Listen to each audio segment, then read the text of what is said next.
Hello guys, welcome to our channel. आज हम class 11th के बायोलॉजी का एक नया chapter number 2 biological classification start करने जा रहे हैं। तो अगर हम देखें बायोलॉजिकल क्लासिफिकेशन, ठीक है, तो ये चैप्टर का भी हम क्या करेंगे, लेक्चर वाइज लेक्चर हम चैप्टर को समझेंगे और फिर हमारे पास क्या आ जाएगी, एक एनसीईआरटी की रीडिंग वाली वीडियो आ जाएगी। ठीक है, तो अगर हम स्टार्ट करें इस चैप्टर को, तो सबसे पहले अगर हम इस चैप्टर का नाम देखें तो चैप्टर का नाम क्या है, बायोलॉजिकल क्लासिफिकेशन।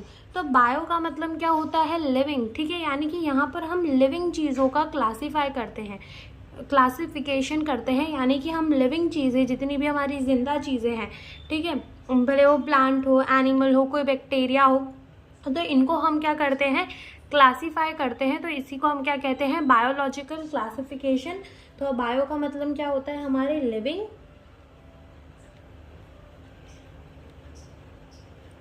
एंड क्लासिफिकेशन का मतलब क्या होता है, हमारा किसी भी चीज़ को क्लासीफाई कर देना।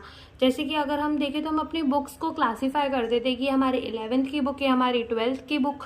ठीक है, स्कूल में क्लासेस ही क्लासीफाई कर दी जाती है, जैसे first class, second class, third class, fourth class, ऐसे क्लासीफाई कर दिया जाता है। तो क्लासिफिकेशन का मतलब क्या होता है कि यहाँ पर ऑर्गेनिज्म को ग्रुप कर दिया जाता है, ऑर्गेनिज्म का ग्रुप बना दिया जाता है, उसकी कुछ कैटेगरीज को देखते हुए, ठीक है, उनके कुछ ऑब्जर्वेबल करेक्टर्स को देखते हुए। ऑब्जर्वेबल करेक्टर का मतलब वो करेक्टर जो हमें उसकी आंखों से दिख जाए। यानी कि अगर देखो, अगर हम मान लो हमारे पास क्या है, 4 लोग हैं जिसमें से 2 लंबे हैं और 2 क्या है, छोटे लोग हैं। तो अगर हम उनको क्लासीफाई करें कि लंबे वाले यहाँ आ जाओ, छोटे वाले यहाँ चले जाओ, तो हम कुछ ऑब्जर्व करके उन्हें क्लासीफाई कर रहे हैं, हम उस बेसिस में क्लासीफाई कर रहे हैं कि कौन लंबा है और कौन छोटा है। तो कुछ ऑब्जर्वेबल कैरेक्टर देख के हमने उन्हें क्लासीफाई किया। तो क्लासिफिकेशन क्या होती है, here organism are group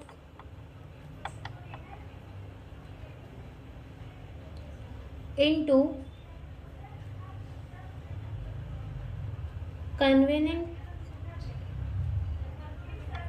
categories based on some easily observable character। ठीक है, कुछ कैरेक्टर्स को देखते हुए जो कि हमें इजीली ऑब्जर्व हो रही है, उस बेसिस में हम क्या करते हैं, ऑर्गेनिज्म को क्लासीफाई कर देते हैं, ऑर्गेनिज्म की ग्रुप बना देते हैं। ठीक है, ऑर्गेनिज्म को क्लासीफाई कर देते हैं, ऑर्गेनिज्म की ग्रुप बना देते हैं। तो जब बात चली कि अब हमें क्या करना है, अपने ऑर्गेनिज्म जो है, हमारे लिविंग ऑर्गेनिज्म जो है, हमें उन्हें क्लासीफाई करना है। तो जो एकदम सबसे पहले के टाइम पे, एकदम अर्लियर टाइम पे, जब कोई साइंस नहीं आई थी, सबसे पहले क्या चली, नॉन साइंटिफिक क्लासिफिकेशन चली, जो कि अर्ली मैन ने की। तो उन्होंने एकदम नॉन साइंटिफिक क्लासिफिकेशन की। नॉन साइंटिफिक क्लासिफिकेशन उन्होंने कैसे की होगी, तो नॉन साइंटिफिक क्लासिफिकेशन उन्होंने कैसे की, on the basis of the uses, कि उनके क्या कैसे यूज आ रहा है, उस बेसिस में उन्होंने क्या कर दिया, क्लासिफाई कर दिया, चीज़ों को बांट दिया। जैसे कि अगर पूछा गया शेल्टर के लिए कौन काम आ रहा है, तो उन्होंने लकड़ी ले ली, शीशम की लकड़ी काम आ रही है, तो उसको अलग क्लासीफाई कर दिया। फूड के लिए कौन यूज आ रहा है, मिल्क आ रहा है, मीट आ रहा है, फिश आ रही है, पल्सेस आ जा रहे हैं, सारे धान, खेती, ये सब क्या हो रहा है, फूड के लिए यूज आ रहे हैं, तो इन्होंने ये फूड के लिए क्लासीफाई कर दिया। ऐसे ही ट्रांसपोर्ट के लिए उनकी कुछ एनिमल यूज आ रहे होंगे, जैसे कि कैमल हो गया, ऑक्स हो गया, घोड़ा गाड़ी होती है, बैलगाड़ी होती है, ठीक है, तो ये सारी गाड़ी, ऊंट गाड़ी हो गई। तो ये सबको क्या करते हैं, उन्होंने ऑन दी बेसिस कि ये हमें ट्रांसपोर्ट में काम आ रहे हैं, तो उन्होंने उसे वैसे क्लासीफाई कर दिया। फिर on the basis of security, कि कौन सा एनिमल हमें सिक्योरिटी दे रहा है, उस बेसिस में उन्होंने एनिमल को क्लासीफाई कर दिया। जैसे डॉग, डॉग क्या देगा, सिक्योरिटी देगा, तो उसने क्लासीफाई कर दिया। तो जब एकदम कुछ नहीं चला था, तो सबसे पहले आई थी एकदम नॉन साइंटिफिक क्लासिफिकेशन, जो कि अर्ली मैन ने की थी, बेस्ड ऑन दी यूजर्स। तो हम यही पॉइंट सबसे पहला अपना लिखेंगे, हम लिखेंगे first non scientific classification. First non scientific classification was done on the basis of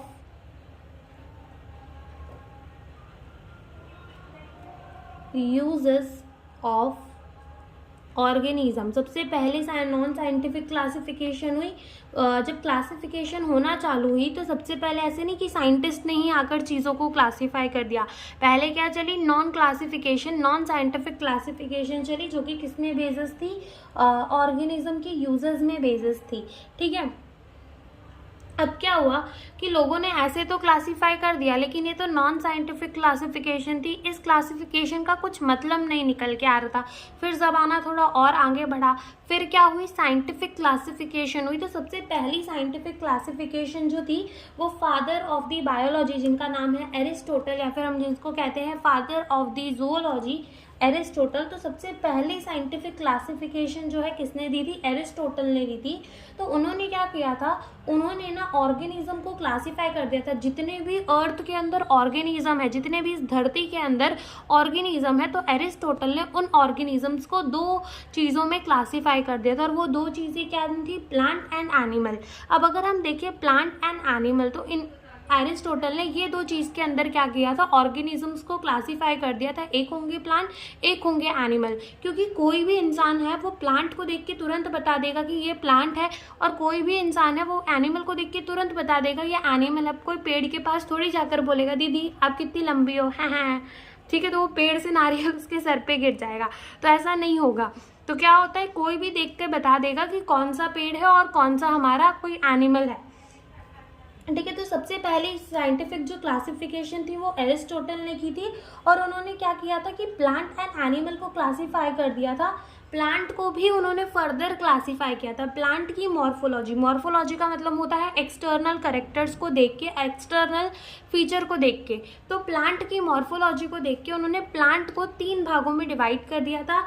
एक थे हमारे हर्ब यानी कि पौधे छोटे छोटे से, एक थे हमारे शब, ठीक है, यानी कि जो थोड़ी झाड़ी होती है, और एक थे हमारे ट्री यानी कि बहुत बड़े बड़े पेड़, उसमें क्लासीफाई कर दिया। और उन्होंने एनिमल को भी क्लासीफाई किया on the basis of the red blood cell. ठीक है, किसके अंदर लाल खून पाया जा रहा है और किसके अंदर लाल खून नहीं पाया जा रहा है। ठीक है, उस बेसिस में उन्होंने क्या कर दिया, एनिमल को क्लासीफाई कर दिया। अब जिसके अंदर लाल खून पाया जा रहा था उसको एनीमिया बोला, और जिसके अंदर नहीं पाया जा रहा था उसको एनीमिया कह दिया। यानी कि ए का मतलब एब्सेंट, इनेमा, ठीक है, इनेमा कह दिया, यानी कि रेड ब्लड सेल है उसके अंदर, लाल खून उसके अंदर प्रेजेंट है, और एनीमा मतलब कि एब्सेंट है, नहीं है उसके अंदर रेड ब्लड।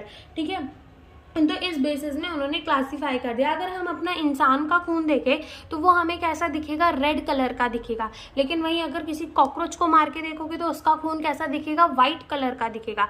तो उस बेसिस में उन्होंने क्या कर दिया था, एनिमल को क्लासिफाई कर दिया था। तो हम वही लिखेंगे यहाँ पर कि first scientific classification was given by the father of biology कह लो या फिर जूलॉजी कह लो, क्योंकि बॉटनी के फादर अलग थे। ठीक है, तो फादर ऑफ द बायोलॉजी या जूलॉजी कह लो, उनका नाम क्या है, first scientific classification was given by the father of the biology या जूलॉजी, नेम एरिस्टोटल, एरिस्टोटल। ठीक है, तो इन्होंने क्या कर दिया था, इन्होंने क्लासिफाई कर दिया था जितने भी ऑर्गेनिज्म प्रेजेंट है हमारे अर्थ के अंदर, प्लांट एंड एनिमल में। तो हम लिखेंगे ही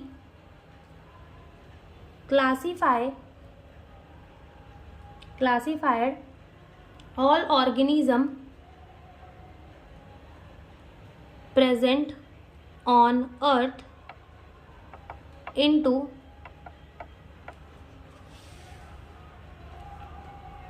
plant and animal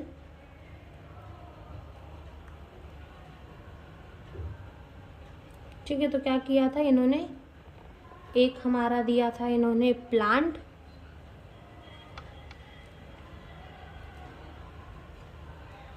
अब प्लांट को भी इन्होंने क्या किया था, फर्दर क्लासिफाई किया था। किस बेसिस में क्लासिफाई किया था, मॉर्फोलॉजी को देखते हुए। ठीक है, मॉर्फोलॉजी का मतलब होता है एक्सटर्नली देख के किसी भी बता देना।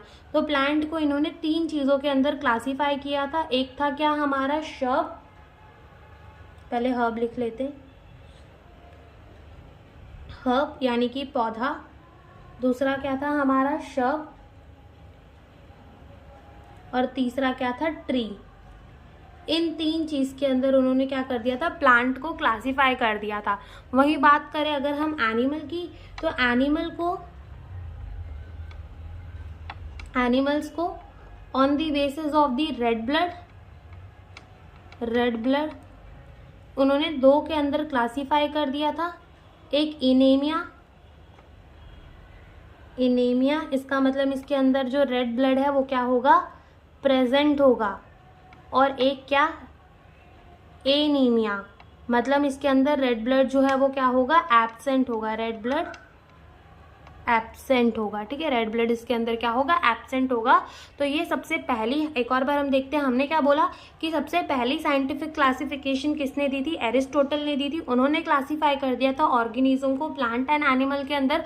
प्लांट को क्लासीफाई कर दिया था ट्री, शॉप्स एंड हर्ब के अंदर, एंड एनिमल को क्लासीफाई कर दिया था those who have the red blood and those who did not have the red blood. Okay, तो ये हमारी क्या हो गई कि हमारी सबसे पहली साइंटिफिक क्लासिफिकेशन आई जो किसने दी थी, एरिस्टोटल ने दी थी। फिर अगर हम आए इसके बाद, अब एरिस्टोटल ने ये अपनी जो क्लासिफिकेशन है वो दे तो दी, लेकिन ये जो था इसका ड्रॉबैक था। क्या ड्रॉबैक था कि इन्होंने बैक्टीरिया को कहीं नहीं रखा, इन्होंने माइकोप्लाज्मा को कहीं नहीं रखा। ठीक है, तो ये जो ऑर्गेनिज्म है ये भी तो लिविंग है, बैक्टीरिया भी लिविंग है, माइकोप्लाज्मा स्मॉलेस्ट लिविंग सेल होता है जिसके पास कोई सेल वॉल नहीं प्रेजेंट होती और वो बिना ऑक्सीजन के भी जी सकता है, तो उन्होंने उसको किसी के अंदर नहीं रखा। बैक्टीरिया भी लिविंग है, उन्होंने उसको क्लासीफाई नहीं किया। तो इनका एक ड्रॉबैक बन गया। एरिस्टोटल का ड्रॉबैक क्या रह गया, ड्रॉबैक ऑफ एरिस्टोटल का ड्रॉबैक ये बन गया कि इन्होंने बैक्टीरिया एंड माइकोप्लाज्मा को अपने क्लासिफिकेशन के अंदर कंसिडर ही नहीं किया, या फिर ऐसा कह लो कि इन्होंने क्लासीफाई ही नहीं किया। तो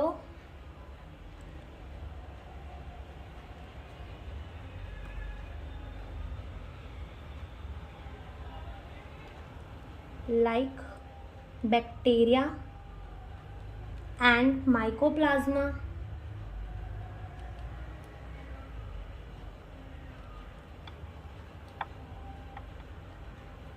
ऑर्गेनिजम्स यहाँ लिखना था, organisms like bacteria and mycoplasma can't be kept in any category। इन्होंने किसी भी कैटेगरी के अंदर इन ऑर्गेनिजम्स को तो लिया ही नहीं था, तो इनकी जो क्लासिफिकेशन सिस्टम है वो चली गई खराब की। इन्होंने ऐसे लिविंग ऑर्गेनिजम्स को तो क्लासीफाई ही नहीं किया। तो अब हो गया एरिस्टोटल की कहानी खत्म। अब कुछ साल और आगे आए, फिर उसके बाद हमारी क्या आई, 2 सिस्टम क्लासिफिकेशन आई, 2 किंगडम क्लासिफिकेशन आई।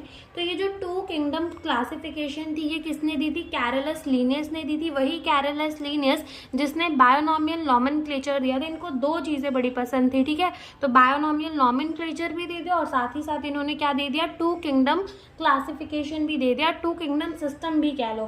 तो इन्होंने क्या किया, इन्होंने on the basis of the presence और absence of the cell wall, यानी कि कौन से सेल के पास सेल वॉल है और कौन से सेल के पास सेल वॉल नहीं है, उस बेसिस में इन्होंने क्या कर दिया, ऑर्गेनिजम्स को क्लासीफाई कर दिया और 2 किंगडम बना दिए, kingdom Plantae and kingdom animalia. ठीक है, 2 किंगडम इन्होंने दिए, kingdom Plantae and kingdom animalia. अब प्लांटे के अंदर इन्होंने उस ऑर्गेनिज्म को रखा जिसके सेल के बाहर क्या थी, सेल वॉल थी।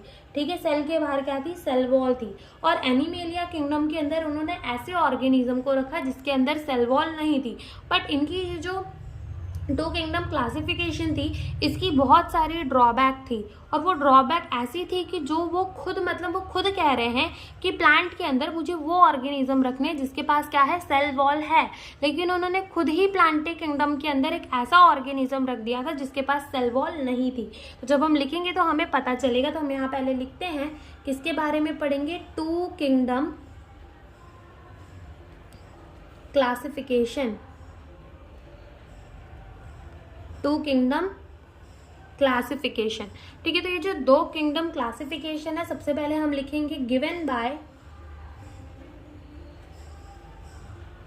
Carolus Linnaeus. ठीक है, किसने दी थी ये 2 किंगडम क्लासिफिकेशन? कैरोलस लीनियस ने दी थी। तो on the basis of the presence and absence of cell wall, तो हम यहाँ लिखते हैं कि on the basis of presence and absence of cell wall, कि सेल वॉल प्रेजेंट है या नहीं है, इन्होंने क्या किया, ऑर्गेनिज्म को 2 किंगडम में क्लासिफाई कर दिया। पहला किंगडम था किंगडम प्लांटे और दूसरा किंगडम था किंगडम एनिमेलिया। ठीक है, kingdom Plantae and kingdom animalia. अब इन्होंने किंगडम प्लांटे के अंदर कौन कौन से ऑर्गेनिज्म रखे हम वो देखते हैं। इन्होंने किंगडम प्लांटे के अंदर क्या रख दिया, बैक्टीरिया रख दिया, जो कि क्या है, हमारा एक बैक्टीरिया ही है और इसके पास सेल वॉल है। इन्होंने क्या रख दिया, कोरेला रख दिया प्लांटे के अंदर। इन्होंने फंगी रख दी प्लांटे के अंदर। इन्होंने एल्गे को रख दिया प्लांटे के अंदर। इन्होंने ब्रायोफाइट को रख दिया, ब्रायोफाइट को रख दिया किंगडम प्लांटे के अंदर। इन्होंने एंजियोस्पर्म को रख दिया किंगडम प्लांटे के अंदर। ठीक है, जिम्नोस्पर्म को भी रखा है, यानी जितने भी higher group of the plant थे वो तो प्लांटे के अंदर ही आएंगे, और इन चीज़ों को रख दिया। और उन्होंने किसको रख दिया, माइकोप्लाज्मा को रख दिया। किसको रख दिया, माइकोप्लाज्मा को। अभी आगे ही हमने बोला कि माइकोप्लाज्मा एक स्मॉलेस्ट लिविंग सेल नोन है, यानी कि इससे छोटा सेल आज तक मिला ही नहीं, यूनिसेलुलर है और इसके पास कोई सेल वॉल नहीं होती। अब उन्होंने तो बोला कि इधर पे मैं वो वाले रखूंगा जिसके पास सेल वॉल है, प्रेजेंस ऑफ सेल वॉल, लेकिन इन्होंने रख दिया माइकोप्लाज्मा। तो सबसे बड़ा ड्रॉबैक तो इनकी क्लासिफिकेशन का यही था कि खुद ही कह रहे हैं कि मैं प्लांटे के अंदर उन ऑर्गेनिजम्स को रखूंगा जिसके पास सेल वॉल होगी, लेकिन खुद ये किसे रख दे रहे हैं, किंगडम प्लांटे के अंदर माइकोप्लाज्मा को रख दे रहे हैं, जो कि गलत हो गया। ठीक है, और भी इनके ड्रॉबैक थे। अब इन्होंने क्या कर दिया, बैक्टीरिया जो कि एक यूनिसेलुलर ऑर्गेनिज्म है, इतना छोटा सा तुच्छ सा प्राणी है, ठीक है, उसको किसके साथ रख दिया, एंजियोस्पर्म के साथ रख दिया, यानी सबसे higher group of the plant के साथ रख दिया। तो ये इनका एक ड्रॉबैक हो गया कि इतने छोटे से ऑर्गेनिज्म को इतने बड़े ऑर्गेनिज्म के साथ कैसे रख रहे हो। ठीक है, फिर इन्होंने photosynthetic and non photosynthetic organism को साथ में रख दिया। जैसे एल्गे की बात करें, हम एंजियोस्पर्म की बात करें, तो ये अपना खाना खुद बना सकते हैं, यानी कि ये ऑटोट्रॉप है। बैक्टीरिया और फंगी की बात करें, हेट्रोट्रॉप है, तो इन्होंने ऑटोट्रॉप और हेट्रोट्रॉप को भी मिक्स कर दिया। फिर इन्होंने इकैरियोटिक एंड प्रोकैरियोटिक, इकैरियोटिक वो जिनके पास वेल डिफाइंड न्यूक्लियस होता है, एडवांस सेल होते हैं वो, और प्रोकैरियोटिक वो होते हैं जिनके पास वेल डिफाइंड न्यूक्लियस नहीं होता। तो इन्होंने प्रोकैरियोट्स और इकैरियोट्स को भी एक साथ रख दिया। बात करें बैक्टीरिया की तो वो एक प्रोकैरियोट है, ठीक है, और बात करें एंजियोस्पर्म की तो वो एक इकैरियोट है, तो इन्होंने प्रोकैरियोटिक इकैरियोटिक सेल्स को भी साथ में रख दिया। तो ये इनकी कुछ ड्रॉबैक्स थी जो कि हम आगे लिखेंगे, लेकिन हम पहले ये देख लेते हैं कि एनिमल के अंदर इन्होंने क्या रखा। एनिमल के अंदर भी वही सेम सारी ड्रॉबैक की, इन्होंने प्रोटोजुआ रख दिया, अमीबा रख दिया, इंसेक्ट्स रख दिए, मंकी, ठीक है, ह्यूमन, ये सारी चीजें इन्होंने किसके अंदर रख दी, एनिमल के अंदर रख दी। क्राइजोफाइट, तो ये सब कुछ इन्होंने क्या कर दिया, एनिमल के अंदर रख दिया। अब जो हमने आगे अभी ये ड्रॉबैक देखे, इनके वही ड्रॉबैक हम अब लिखेंगे पीछे।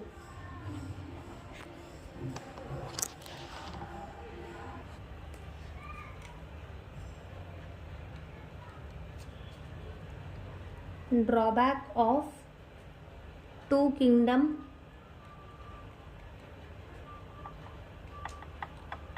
Classification, drawback of the 2 kingdom classification.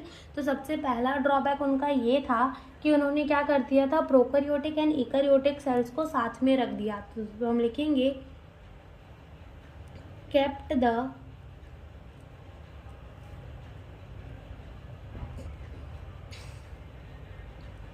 Prokaryotic and eukaryotic cell together. Prokaryotic and eukaryotic cell को क्या कर दिया, साथ में रख दिया। प्रोकैरियोट का एग्जाम्पल कौन हो जाएगा, बैक्टीरिया, और ईकैरियोट का एग्जाम्पल क्या हो जाएगा अपना एंजियोस्पर्म। पहली इनकी ड्रॉबैक तो ये हो गई। दूसरी ड्रॉबैक इनकी क्या होगी, दूसरी ड्रॉबैक इनकी ये थी कि इन्होंने यूनिसेलुलर एंड मल्टीसेलुलर ऑर्गेनिज्म को साथ रख दिया। Placed the unicellular and multicellular organism together. Unicellular and multicellular organism को साथ रख दिया।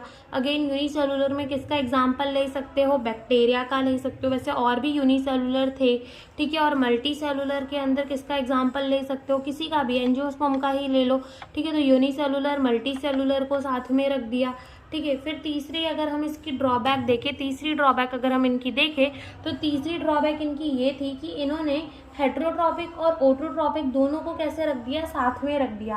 हेटेरोट्रॉपिक एंड जो ऑटोट्रॉपिक है उनको साथ में रख दिया। तो हम लिखेंगे placed the autotrophic and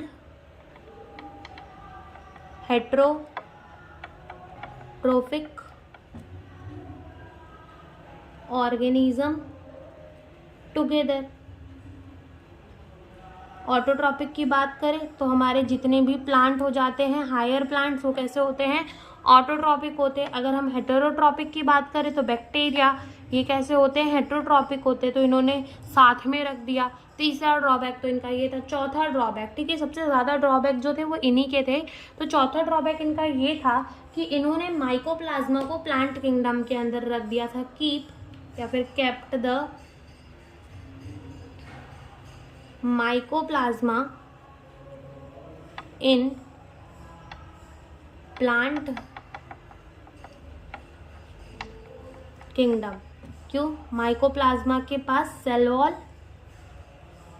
absent होती है, नहीं होती उसके पास कोई भी सेल वॉल, ठीक है। पांचवें नंबर पे अगर हम आए तो पांचवा ड्रॉबैक इनका ये था कि इन्होंने लाइकेन, ठीक है, लाइकेन को भी किसके अंदर रख दिया था, प्लांट किंगडम के अंदर, जो कि हमने पीछे लिखा नहीं, आप ऐड कर लेना। तो ये इनका ड्रॉबैक था कि इन्होंने लाइकेन, अब लाइकेन जो होता है वो एक हमारा ऑर्गेनिज्म होता है जो कि दो ऑर्गेनिज्म के सिम्बायोटिक एसोसिएशन यानी काम के एसोसिएशन से बनता है। यानी कि फंगी एंड एल्गे मिल के वो एसोसिएशन बनाते हैं और एक नया ऑर्गेनिज्म बना देते हैं, तो हम उसको क्या कहते हैं, लाइकेन कहते हैं। अब इन्होंने लाइकेन को भी एक अलग ही ऑर्गेनिज्म बता दिया था और उसको किसके अंदर रख दिया था, प्लांट किंगडम के अंदर रख दिया था, ठीक है। तो यहाँ पे लिखेंगे lichen was introduced into Plantae kingdom as a separate organism,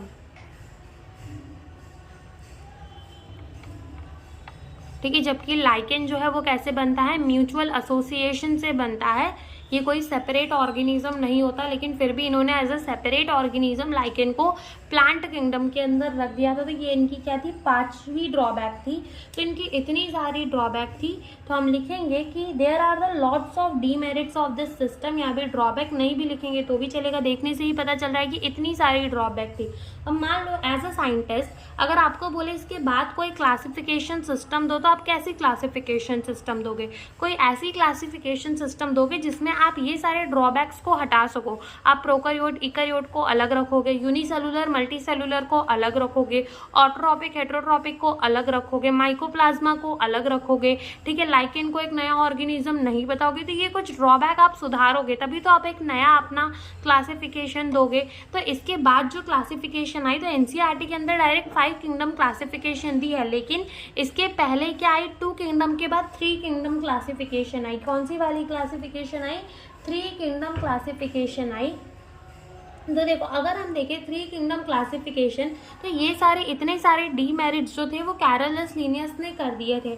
अब इसके बाद अगर कोई भी साइंटिस्ट अपना क्लासिफिकेशन देता है तो वो क्या क्या देखेगा, अपना nature of the cell wall देखेगा कि उसके पास सेल वॉल कैसी है, सेल का स्ट्रक्चर देखेगा, उसकी बॉडी की ऑर्गेनाइजेशन देखेगा कि यूनिसेलुलर है या मल्टी सेलुलर है, ठीक है, ये सारी चीज़ें जो है वो देखेगा। लेकिन हमने एक चीज़ जो है वो कॉमन देखनी है, जितने भी क्लासिफिकेशन आने हैं सबके अंदर, वो क्या है कि इन वेरियस क्लासिफिकेशन सिस्टम दो किंगडम जो है वो हमारे कांस्टेंट ही रहेंगे। कौन से दो किंगडम हमारे चलते ही जाने वाले हैं, kingdom Plantae and kingdom animalia, क्योंकि ये इतने ज़्यादा हम देखकर क्लासीफाई कर सकते हैं kingdom Plantae and kingdom animalia को देखकर ही हम बता सकते हैं कि कौन प्लांट है कौन एनिमल है। और अगर नहीं बता पा रहे हो देख के तो आप, ठीक है, तो ये जो हमारा दो किंगडम है, kingdom Plantae and kingdom animalia, ये हमारा कैसा चलता आएगा, कांस्टेंट चलता आएगा। तो हम यहाँ नोट डाल के लिखेंगे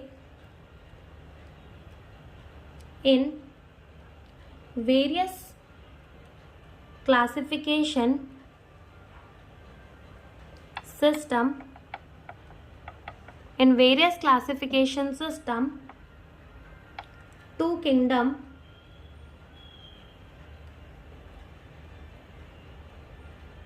that is kingdom Plantae and Animalia are constant, या फिर आर फिक्स्ड लिख लो। तो ये दो किंगडम तो आने ही आने वाले हैं, ये फिक्स है। उसके बाद हमारा क्या आया, उसके बाद हमारा आया 3 and 4 किंगडम क्लासिफिकेशन। क्या आया, 3 and 4 किंगडम क्लासिफिकेशन, या कह लो 3 and 4 किंगडम सिस्टम। तो ये जो 3 किंगडम सिस्टम था, अब देखो किंगडम प्लांटे और एनिमेलिया तो चला आ रहा था, जो तीसरा हमारा किंगडम इंट्रोड्यूस हुआ था वो था किंगडम प्रोटिस्टा, ठीक है। कौन सा किंगडम था, किंगडम प्रोटिस्टा। तो किंगडम प्रोटिस्टा के अंदर क्या किया था उन्होंने, जितने भी ईकैरियोटिक हैं और यूनिसेलुलर सेल्स को रख दिया था। फिर 4 किंगडम क्लासिफिकेशन में क्या इंट्रोड्यूस हुआ, किंगडम मोनेरा, जिसके अंदर प्रोकैरियोटिक रखे और यूनिसेलुलर रखे। तो इसके अंदर हमारा क्या इंट्रोड्यूस हुआ, इसके अंदर हमारा इंट्रोड्यूस हुआ किंगडम प्रोटिस्टा, ठीक है। और प्रोटिस्टा के अंदर हमने कैसे ऑर्गेनिजम्स को रख दिए, पहले जो कि कैसे है, यूनिसेलुलर है, जिनके अंदर एक सेल पाए जाते हैं, और वो ईकैरियोटिक है, यानी कि उनके पास क्या है, वेल डिफाइंड न्यूक्लियस है, ऐसे ऑर्गेनिजम्स को रखा। फिर जो हमारा 4 किंगडम क्लासिफिकेशन था उसके अंदर कौन सा वाला किंगडम इंट्रोड्यूस हुआ, उसके अंदर हमारा हुआ kingdom Monera introduce, kingdom Monera. और किंगडम मोनेरा के अंदर कैसे ऑर्गेनिजम्स रखे गए, जो कि कैसे थे, यूनिसेल्युलर थे, जिनके अंदर सिर्फ एक सेल देखने को मिल रही थी, और प्रोकैरियोटिक थे, यानी कि जिनके पास वेल डिफाइंड न्यूक्लियस नहीं था, ठीक है। तो ऐसे ऑर्गेनिजम्स को ढूंढा गया। तो देखो अगर तुम देखो तो हम कैसे पढ़ते हैं, जो हमारा 5 किंगडम क्लासिफिकेशन होता है हम उसमें कहते हैं kingdom Monera, protista, fungi, plantain, animalia, हम ऐसे पढ़ते। तो हम जब पढ़ते तब हमें ऐसा लगता है कि हाँ पहले किंगडम मोनेरा ढूंढा गया होगा, ओके, फिर किंगडम प्रोटिस्टा ढूंढा गया होगा, ओके, फिर किंगडम प्लांटे ढूंढा हो, फंगी ढूंढा गया होगा, फिर प्लांटे ढूंढा गया होगा, फिर एनिमेलिया ढूंढा होगा, लेकिन ऐसा नहीं होता, ठीक है। सबसे पहले किंगडम हमारे कौन से ढूंढे गए थे, प्लांटे एंड एनिमेलिया, फिर उसके बाद हमारा किंगडम प्रोटिस्टा ढूंढा गया, फिर उसके बाद हमारा किंगडम मोनेरा ढूंढा गया, फिर उसके बाद आई हमारी 5 सिस्टम क्लासिफिकेशन, जिसमें किंगडम फंगी को इंट्रोड्यूस कर दिया गया, ठीक है। हम इसको अरेंज ऐसे कर लेते हैं कि हम एकदम सिंपलर लेवल से कॉम्प्लेक्स लेवल की तरफ जाते हैं। मोनेरा के अंदर यूनिसेलुलर रख दिए, प्रोकैरियोट रख दिए, देन हमने प्रोकैरियोट के अंदर, प्रोटिस्टा के अंदर कैसे रख दिए, यूनिसेलुलर रख दिए, ईकैरियोट रख दिए, फंगी के अंदर हमने ईकैरियोटिक रख दिया, मल्टी सेलुलर रख दिए, फिर हमने प्लांटे के अंदर कैसे रख दिया, ईकैरियोट रख दिया, मल्टी सेलुलर रख दिया, ऐसे हमने एनिमल में रख दिए। तो हम सिंपल टू कॉम्प्लेक्स जाते हैं, हमने ऐसे चीज़ों को अरेंज कर दिया। इसका मतलब ये नहीं कि हमें किंगडम मोनेरा ही पहले मिला था, ठीक है। तो ये हमारी थी 3 and 4 kingdom classification system, okay, जिसके अंदर 3 किंगडम में प्रोटिस्टा ढूंढा गया, 4 किंगडम जब क्लासिफिकेशन आई तब उसके अंदर क्या ढूंढ लिया गया, मोनेरा ढूंढ लिया गया। अब हम देखेंगे क्या 5 किंगडम क्लासिफिकेशन, 5 किंगडम क्लासिफिकेशन।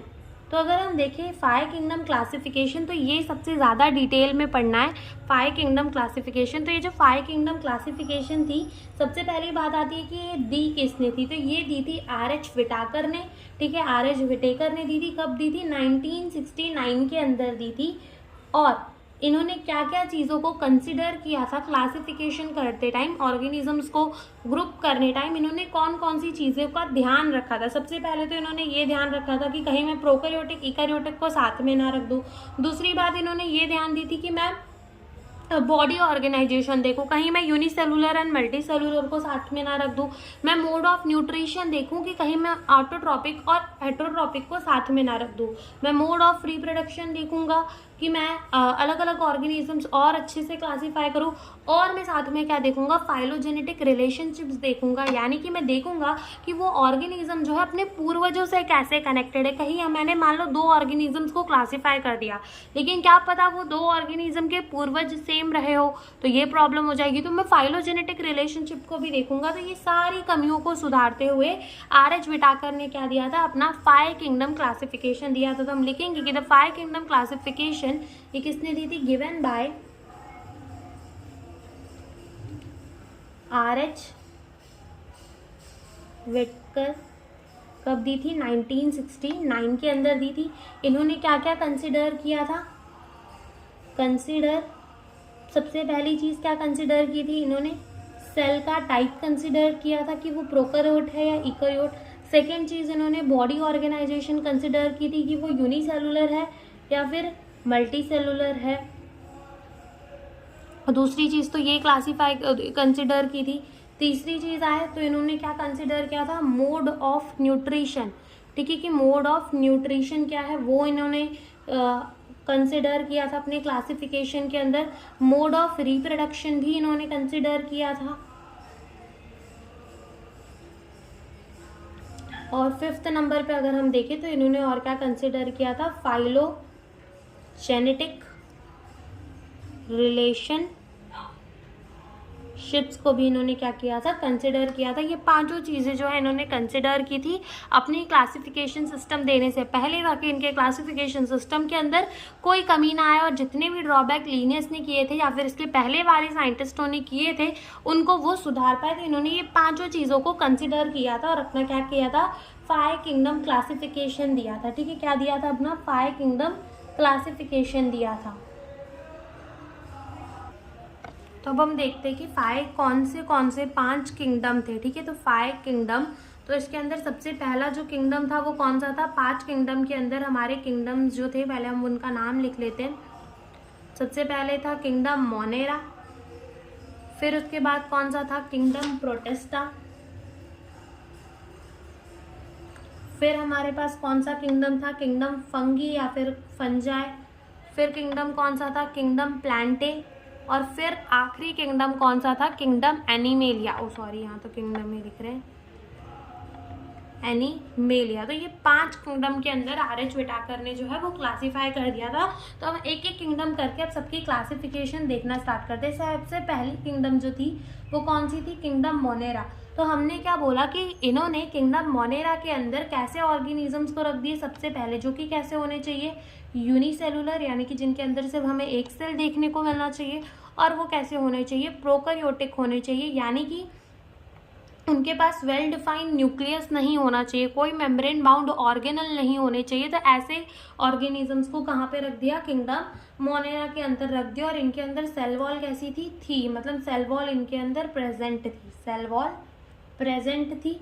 और मोस्टली अगर इनका मोड ऑफ न्यूट्रिशन देखा जाए तो मोस्टली कैसे थे? वो सारे हेटेरोट्रॉप थे, यानी कि हेटेरोट्रॉफिक मोड ऑफ न्यूट्रिशन जो है वो दिखाते थे, ठीक है। और कुछ जो थे वो ऑटोट्रॉप थे, यानी कुछ जो थे, यानी कि कुछ बैक्टीरिया।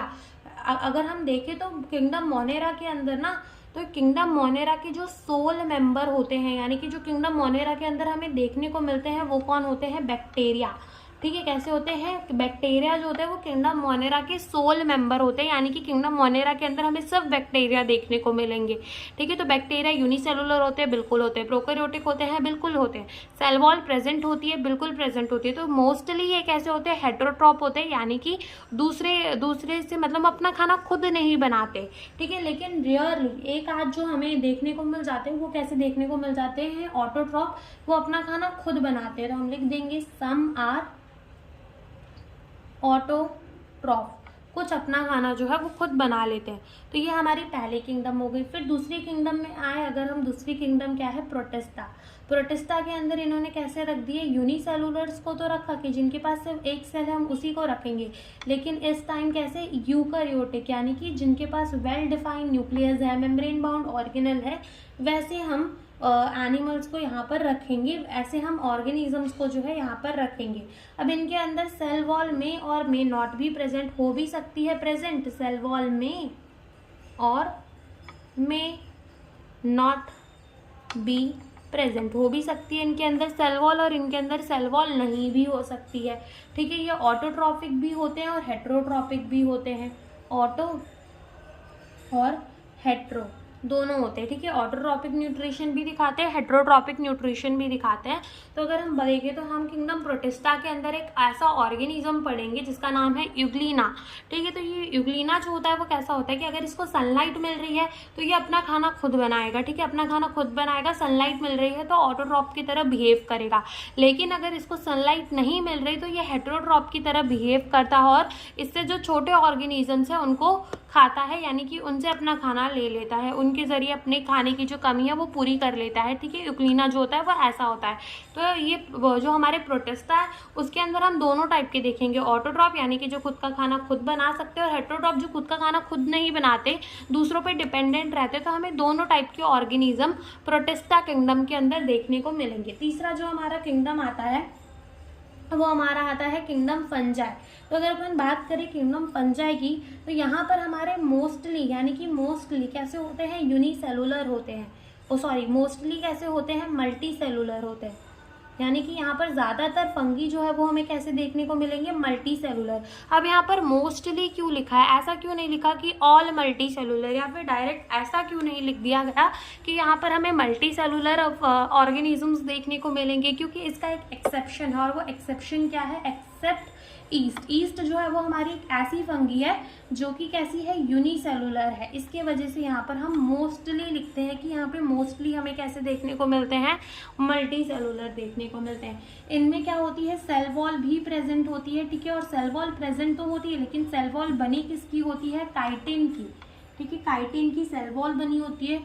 हेटेरोट्रॉपिक होते हैं, यानी कि अपना खाना खुद बनाते हैं। ठीक है, मोड ऑफ न्यूट्रिशन अगर देखें तो ये हेटेरोट्रॉपिक होते हैं, अपना खाना खुद बना देते हैं।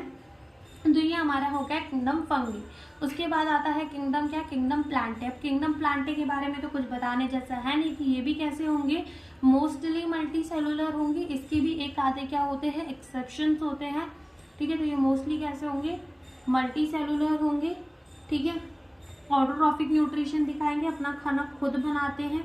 ऑटोट्रॉपिक न्यूट्रिशन दिखाएंगे, फोटोसिंथेसिस करेंगे।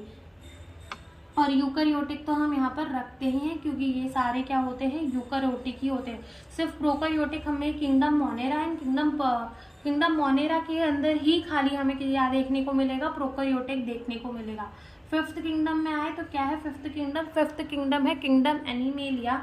तो अगर हम बात करें किंगडम एनिमेलिया की, तो यहाँ पर भी हमारे कैसे होंगे, सारे ही मल्टी सेलुलर होंगे। यहाँ पर कोई एक्सेप्शन नहीं होता, सारे। ठीक है, ऑल लिख देते हैं हम। यहाँ पर सारे कैसे होते हैं, मल्टी सेलुलर होते हैं और कैसे होते हैं, यूकैरियोटिक होते हैं। यानी कि सबके पास क्या होता है, वेल डिफाइंड न्यूक्लियस होता है, मेम्ब्रेन बाउंड ऑर्गेनल होते हैं। सेल वॉल किसी भी एनिमल सेल के अंदर नहीं पाई जाती। सेल वॉल कैसी होती है, एब्सेंट होती है। ठीक है, एब्सेंट होती है। अगर अपन इनकी मोड ऑफ न्यूट्रिशन की बात करें तो हेटेरोट्रॉपिक तो ये है, लेकिन ये कैसे टाइप का न्यूट्रिशन दिखाता है, होलोजोइक मोड ऑफ न्यूट्रिशन दिखाता है। होलोजोइक मोड ऑफ न्यूट्रिशन का मतलब होता है कि पहले पूरा खाना इंजेस्ट करता है, देन डाइजेस्ट करता है। तो फर्स्ट इंजेस्ट, पहले पूरा खाना अपने अंदर ले लेगा एंड देन फिर उसे क्या करेगा, डाइजेस्ट करेगा। तो इसको कहते हैं होलोजोइक मोड ऑफ न्यूट्रिशन दिखाना। तो ऐसा कौन दिखाता है? एनिमल दिखाता है। तो यहाँ पर जो हमारी 5 किंगडम क्लासिफिकेशन थी, kingdom Monera, protista, fungi, plant and animalia, उसका हमने ओवरव्यू ले लिया। अब इसके बाद पूरे चैप्टर के किंगडम मोनेरा को पढ़ना है, किंगडम प्रोटिस्टा को पढ़ना है, किंगडम फंगी। प्लांटे किंगडम के लिए पूरा अलग से एक चैप्टर है प्लांट किंगडम करके, और एनिमेलिया किंगडम के लिए भी पूरा अलग से एक चैप्टर है किंगडम एनिमल किंगडम। ठीक है, तो वो हमें यहाँ पर पढ़ना पड़ेगा। वो चैप्टर जो है वो हमें पढ़ने पड़ेंगे बाद में। ठीक है, फिर इसके बाद एक और चीज़ हमारे एनसीईआरटी के अंदर दी हुई है, that is 6 kingdom classification.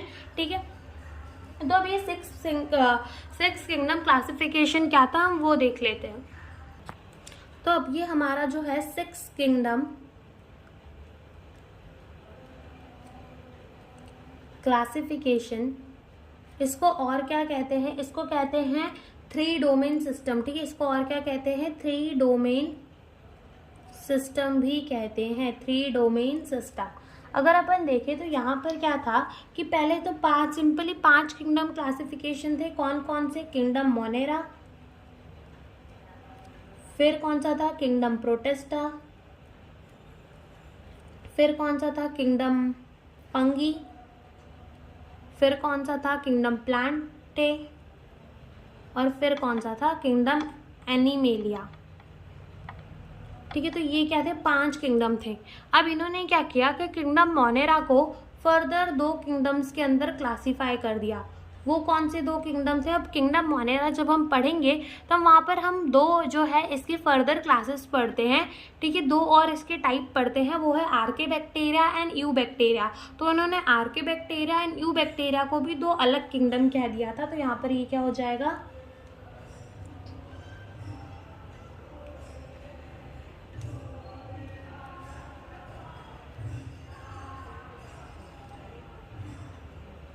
आर्के bacteria.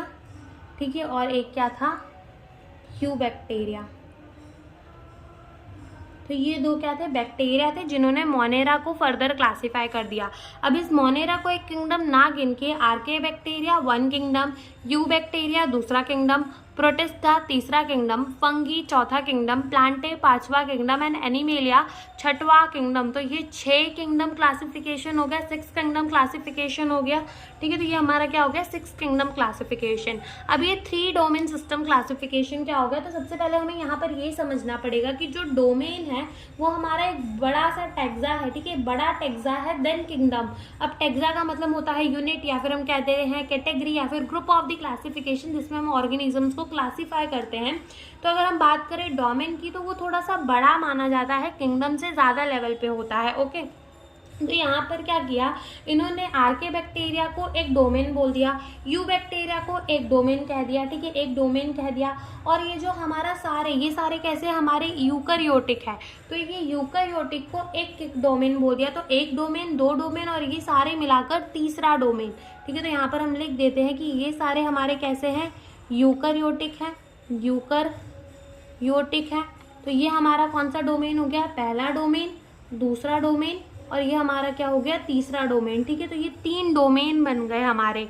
ठीक है, आर्के बैक्टीरिया अलग डोमेन, यू बैक्टीरिया अलग डोमेन, और ये सारे यूकैरियोटिक एक अलग डोमेन बना रहे। तो 3 डोमेन हो गए, और 6 किंगडम भी हमें दिख गया। Archaebacteria 1 kingdom, eubacteria 2रा kingdom, Protista, fungi, Plantae, Animalia 6 kingdom हमारे 6 किंगडम क्लासिफिकेशन हो गई। तो यही हमारा 6 किंगडम क्लासिफिकेशन। और यहाँ पर हमारा जो इंट्रोडक्शन पार्ट है वो खत्म होता है। नेक्स्ट लेक्चर में हम किंगडम मोनेरा को देखेंगे। Thank you for watching the video.